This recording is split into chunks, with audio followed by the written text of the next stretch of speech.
Bom dia, e hoje a nossa leitura é a primeira carta aos Coríntios, capítulo 12 e 13. Em nome do Pai, do Filho e do Espírito Santo. Amém. Carisma e seu emprego. Capítulo 12. Dons espirituais.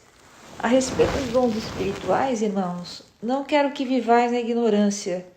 Sabeis que quando éreis pagãos, vos deixáveis levar conforme vossas tendências aos ídolos mudos.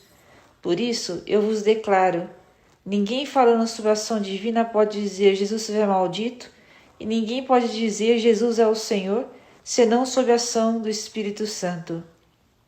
Há diversidade de dons, mas um só Espírito. Os ministérios são diversos, mas um só é o Senhor. Há também diversas operações, mas é o mesmo Deus que opera tudo em todos. A cada um é dada a manifestação do Espírito para proveito comum. A um é dada pelo Espírito uma palavra de sabedoria, a outro uma palavra de ciência por este mesmo Espírito, a outro a fé pelo mesmo Espírito, a outro a graça de curar as doenças no mesmo Espírito, a outro o dom de milagres, a outro a profecia, a outro o discernimento dos Espíritos, a outro a variedade de línguas, a outro, por fim, a interpretação das línguas. Mas um é o mesmo Espírito distribui todos esses dons, repartindo a cada um como lhe apraz. Porque, como o corpo é um todo com muitos membros, e todos os membros do corpo, embora muitos, formam um só corpo, assim também é Cristo. Em um só Espírito fomos batizados todos nós, para formar um só corpo, judeu ou gregos, escravos ou livres, e todos somos impregnados do mesmo Espírito. Assim, o corpo não consiste em um só membro, mas em muitos. Se o pé dissesse, eu não sou a mão, por isso não sou do corpo, acaso deixaria ele de ser do corpo?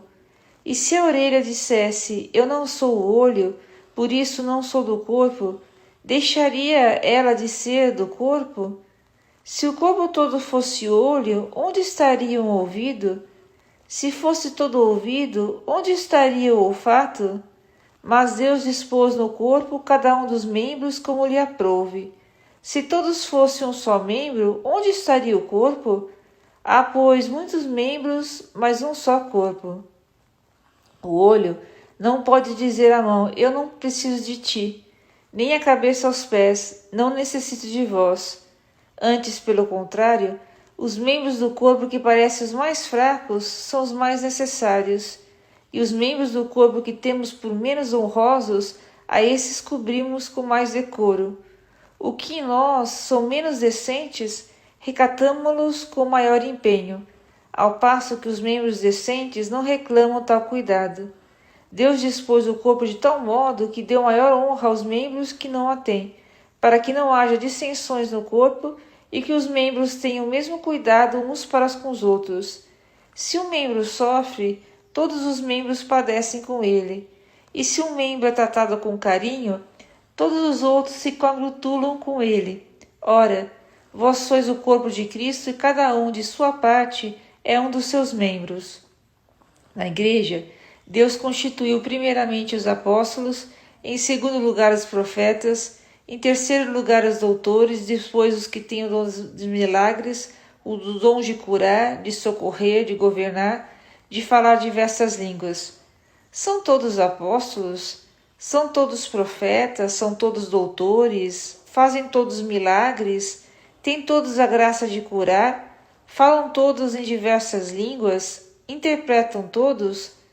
Aspirai aos dons superiores. E agora ainda vou indicar-vos o caminho mais excelente de todos. Capítulo 13. Excelência da caridade. Ainda que eu falasse as línguas dos homens e dos anjos, se não tiver caridade, sou como o bronze que soa ou como um símbolo que retine. Mesmo que eu tivesse o dom da profecia e conhecesse todos os mistérios e toda a ciência, mesmo que tivesse toda a fé a ponto de transportar montanhas, se não tiver caridade, não sou nada. Ainda que distribuísse todos os meus bens e sustento dos pobres, e ainda que entregasse o meu corpo para ser queimado, se não tiver caridade, de nada valeria.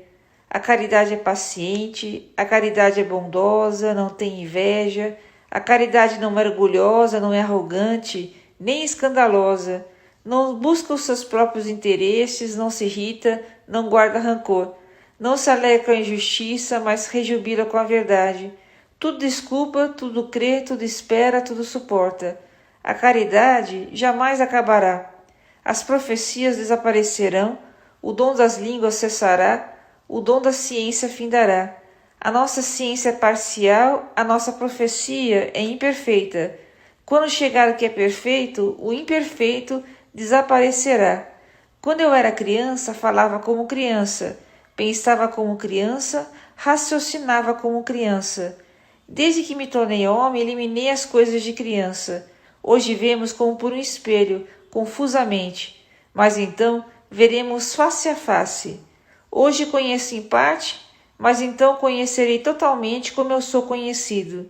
Por ora subsiste a fé, a esperança e a caridade, as três. Porém, a maior delas é a caridade. E aqui termina a leitura de hoje. Deus abençoe.